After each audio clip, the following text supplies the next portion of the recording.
കമ്പനിയിൽ തന്നെ വേണമെന്നില്ലല്ലോ. ആരെങ്കിലും ദ്രോഹിക്കാനാണെങ്കിൽ നമുക്ക് ശ്രദ്ധിക്കാം, അല്ലാതെ അവളോട് ചെന്ന് ചോദിക്കാൻ പറ്റില്ലല്ലോ.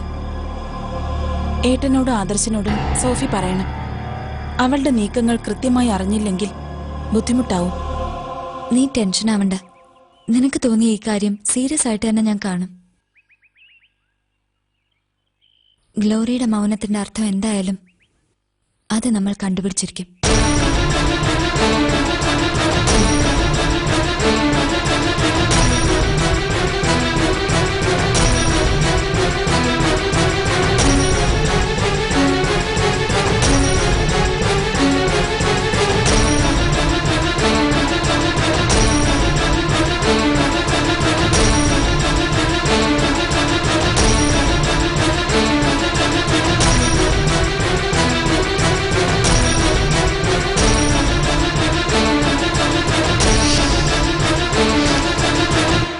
മാഡം, കഴിഞ്ഞ 3-4 വർഷത്തിനുള്ളിൽ ഞങ്ങളുടെ ടേൺ ഓവർ പരിശോധിച്ചാൽ തന്നെ കാര്യങ്ങൾ ബോധ്യപ്പെടും.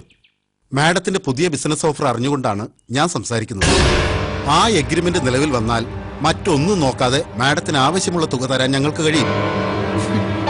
മിസ്റ്റർ വിൻസെന്റ്, അങ്ങനൊരു എഗ്രിമെന്റുമായി ഞാൻ ഈ നാട്ടിലെ ഏത് ഫിനാൻസറുടെ അടുത്തേക്ക് ചെന്നാലും ഞാൻ പറയുന്ന വ്യവസ്ഥകൾക്കനുസരിച്ച് എനിക്ക് പണം കിട്ടും. അറിയാം മാഡം. പിന്നെ മറ്റുള്ളവർക്ക് മുമ്പേ നിങ്ങൾ ഇതിന് ശ്രമിക്കുന്നത് എന്നെ സഹായിക്കാനുള്ള ലക്ഷ്യത്തോടെ അല്ല. നിങ്ങളുടെ നേട്ടം മാത്രമാണ് പ്രധാനം. മാഡം അങ്ങനെ കരുതരുത്. ഞങ്ങളുടെ കസ്റ്റമേഴ്സ് എല്ലാം തന്നെ വെൽ റെപ്യൂട്ടഡ് ആയ. മതി, ആ ലിസ്റ്റിൽ ഇതിനു മുൻപ് ഞാനില്ലല്ലോ. ഈ എഗ്രിമെന്റ് ഇല്ലാതെ ഞാൻ നിങ്ങളുടെ മുമ്പിൽ വന്നിരുന്നെങ്കിൽ നിങ്ങൾ എന്നെ സഹായിക്കുമായിരുന്നോ? അറ്റ്ലീസ്റ്റ് 1-2 കോടി ചോദിച്ചാൽ പോലും. മാഡം, അത് ഇല്ല. ഇപ്പൊ എനിക്ക് ചെയ്യാൻ കഴിയുന്ന കാര്യം, എനിക്ക് ഏറ്റവും ഗുണം ചെയ്യുന്നത് നിങ്ങളാണെന്ന് എനിക്ക് തോന്നിയ അത് സ്വീകരിക്കുക എന്നുള്ളതാണ്. ഞാൻ നോക്കട്ടെ. ഞങ്ങളുടെ ബേസിക് രീതികൾ മാഡം നോക്കണ്ട. പരസ്പരം ദോഷമില്ലാത്ത വിധത്തിൽ ചില ഡേവിയേഷൻസ് മാഡത്തിന് ഡിമാൻഡ് ചെയ്യാം.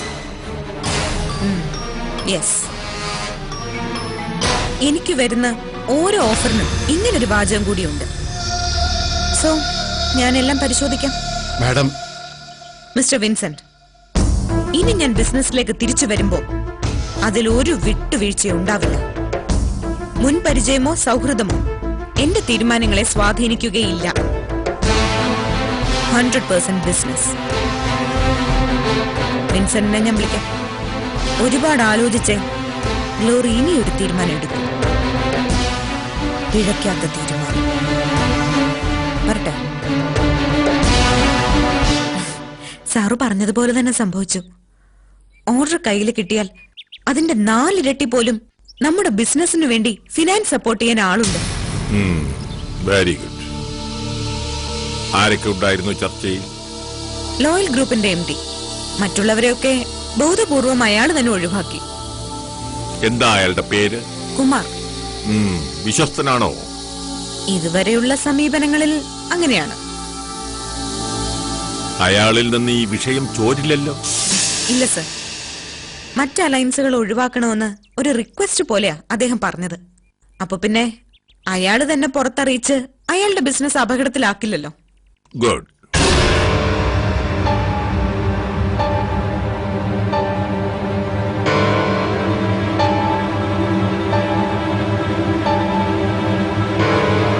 സർ, പിന്നെ ഐക്കൺ ഗ്രൂപ്പുകാർ അവരുടെ താല്പര്യം ഉപേക്ഷിച്ചു.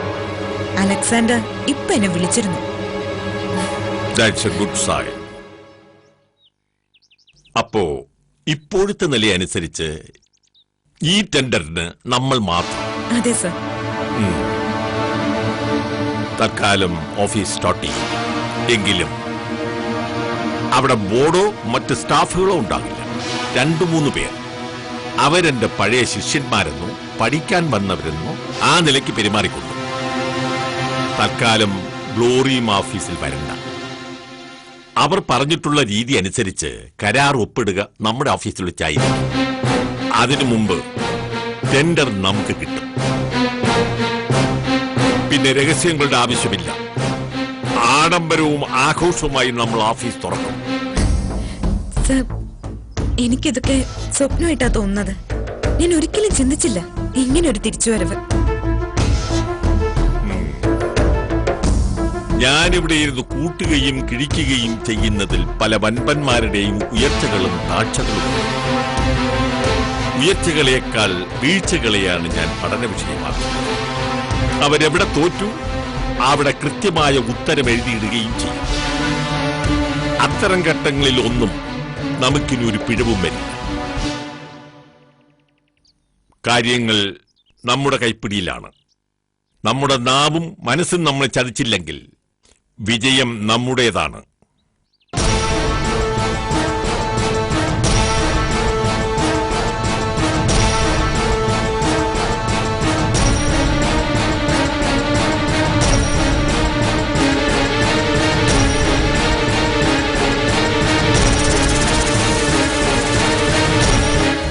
മലബാർ ഗോൾഡ് അവതരിപ്പിക്കുന്നു എന്റെ മാനസപുത്രി. നിങ്ങൾ വലിയ വലിയ കമ്പനികളിലൊക്കെ ഇരുന്നിട്ടുണ്ടാവാം. അവിടെയൊക്കെ മികച്ച പ്രൊഫഷണലുകളെന്ന് നിങ്ങളെ മറ്റുള്ളവർ വിശേഷിപ്പിച്ചിട്ടുണ്ടാവാം.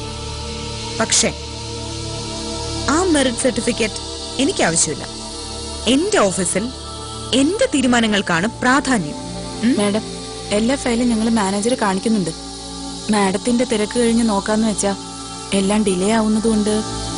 ഡിലേ ആവട്ടെ, ഞാനതിൽ പരാതി പറയില്ല. ഇനി മുതൽ നോട്ടീസ് ബോർഡിൽ ഇടാനുള്ള ഒരു ലെറ്റർ പോലും എന്റെ മേശപ്പുറത്ത് നിന്ന് എന്റെ അനുമതിയോടെ തന്നെ വേണം. മാഡം, ഇത്തരത്തിലൊക്കെ നിർദ്ദേശങ്ങൾ വെച്ചാൽ ബുദ്ധിമുട്ടാണ്. ഞങ്ങൾക്കും ഞങ്ങളുടേതായ. Stop it. അവകാശങ്ങളെ കുറിച്ച് എന്നോട് സംസാരിക്കണ്ട. നിങ്ങളെയൊക്കെ സ്വന്തം താല്പര്യത്തിന് വിട്ടിട്ട് MD-യുടെ കസേരയിൽ ചടഞ്ഞിരിക്കാൻ എനിക്ക് പറ്റില്ല. ഞാൻ നിങ്ങളെ നിയന്ത്രിക്കുന്നത് അടിമത്തമായി ആർക്കെങ്കിലും തോന്നുന്നുണ്ടെങ്കിൽ അവർക്ക് ഈ നിമിഷം ഇവിടെ നിന്നിറങ്ങാം. മനസ്സിലായല്ലോ എല്ലാവർക്കും? കമ്പനി എന്ന് പറഞ്ഞാൽ ഞാൻ എന്നാണ് അർത്ഥം. അഭിപ്രായങ്ങൾ എനിക്ക് മാത്രമാണ്. നിങ്ങൾക്ക് പോവാം. ടോണി മാഡം, ബിസിനസ് വൃത്തങ്ങളിൽ എന്തുണ്ട് ചർച്ച? ചർച്ച ഒന്നേ ഉള്ളൂ മാഡം, ഗ്ലോറി മാഡം തന്നെ. സത്യത്തിൽ എല്ലാവരും പേടിച്ചിരിക്കുക. എല്ലാവർക്കും ഇപ്പോ ഗ്ലോറി മാഡത്തിന്റെ സൗഹൃദമാണ് ആവശ്യം. നടക്കട്ടെ ടോണി. പക്ഷേ അതിനേക്കാളൊക്കെ എനിക്ക് പ്രധാനം ഞാൻ തന്നെ ഏൽപ്പിച്ച കാര്യമാണ്. ദേവ് അസോസിയേറ്റ്സ്. അവരുടെ നാശം എനിക്ക് കാണണം. പുറത്തു നിന്നുള്ള ഓർഡറൊക്കെ നമ്മൾ ബ്ലോക്ക് ചെയ്തു. പിന്നെ ആഭ്യന്തര വിപണി മാത്രം ലക്ഷ്യം വെച്ച് അവർക്ക് പിടിച്ചു നിൽക്കാനാവില്ല. ഇപ്പൊ തന്നെ അവര് വളരെയധികം ബാധ്യതയില്ല. കിട്ടുന്ന ഒരവസരവും പാഴാക്കരുത്. ഇല്ല മാഡം. ബാധ്യതകളിൽ നിന്നും ബാധ്യതകളിലേക്ക് ദേവ് അസോസിയേറ്റ്സിനെ തള്ളിയിടണം. ഒടുവിൽ മുഖാമുഖം എനിക്കവരെ ഒന്ന് കാണണം. ഇനിയൊരിക്കൽ ദേവ് അസോസിയേറ്റ്സ് പിടിച്ചടക്കിയാൽ അതെന്റെ പേരിലാക്കാനുള്ള വാശി എനിക്കില്ല. പകരം അതെനിക്ക് തകർക്കണം. ദേവന്റെയും സോഫിയുടെയും സ്വപ്നങ്ങൾക്ക് മുകളിലൂടെ യന്ത്രങ്ങൾ കയറിയിറങ്ങുന്നത് എനിക്ക് കാണണം. വരണം. തന്തയും മോളും എന്റെ കാൽക്കൽ വരുത്തും ഞാൻ. അവിടെ എന്റെ വിജയം പൂർണ്ണമാവൂ. Okay madam.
സാറ് വാര്യർ സാറിനറിയോ?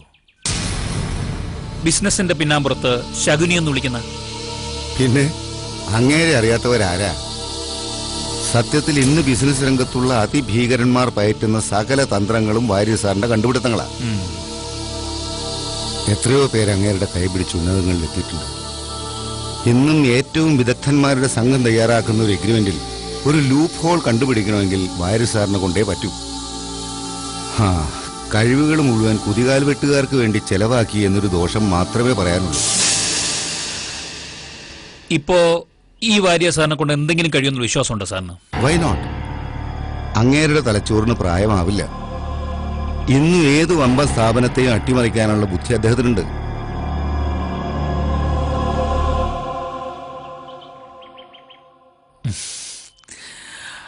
ആ ബുദ്ധി ദേവ് അസോസിയേഷനെതിരെ തിരിഞ്ഞാൽ ഫേസ് ചെയ്യാമെന്നുള്ള വിശ്വാസമുണ്ടോ സാറിന്?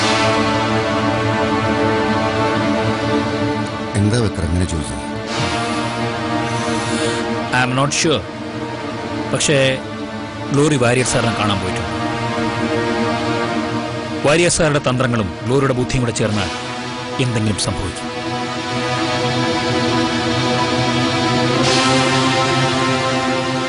അത് സംഭവിച്ചൂടാ. വെറും ഒരു ബിസിനസ് അഡ്വൈസായി മാത്രം അത് അവസാനിക്കില്ല. ഗ്ലോറിയുമായ ഒരു കരാറുണ്ടെങ്കിൽ വാര്യർ സാർ തേച്ചു മിനുക്കുന്നത് എനിക്കെതിരെയുള്ള ആയുധങ്ങൾ തന്നെയായിരിക്കും.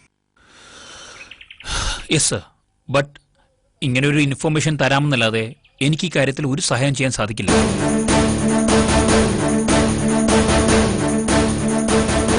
കാര്യങ്ങൾ സൂക്ഷ്മമായിട്ട് സാർ അന്വേഷിക്കും. ഇനി ഒരു സ്റ്റേജ് പോലും ലോറി ജയിക്കാൻ പാടില്ല. ഒരുപക്ഷെ അവളുടെ പദ്ധതികൾ തകർക്കുന്ന എനിക്ക് അവൾ മരണവാറണ്ട് പുറപ്പെടുവിച്ചുണ്ടാവും. പക്ഷേ ഞാൻ അവളെ പിന്തുടരുക തന്നെ ചെയ്യും. അവൾ സമ്പൂർണമായും തോറ്റുവെന്ന് എനിക്ക് ഉറപ്പ് കിട്ടുന്നത് വരെ. വരട്ടെ സർ.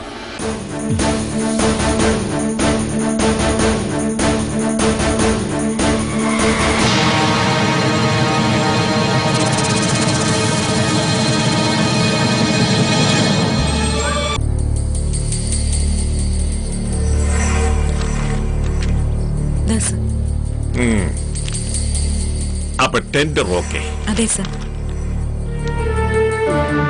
ഇനി ഇത് വായിച്ചു നോക്കിയിട്ട് ഓരോ പേജിലും ഒപ്പിടണം. ഇതെന്താ സർ? Read it.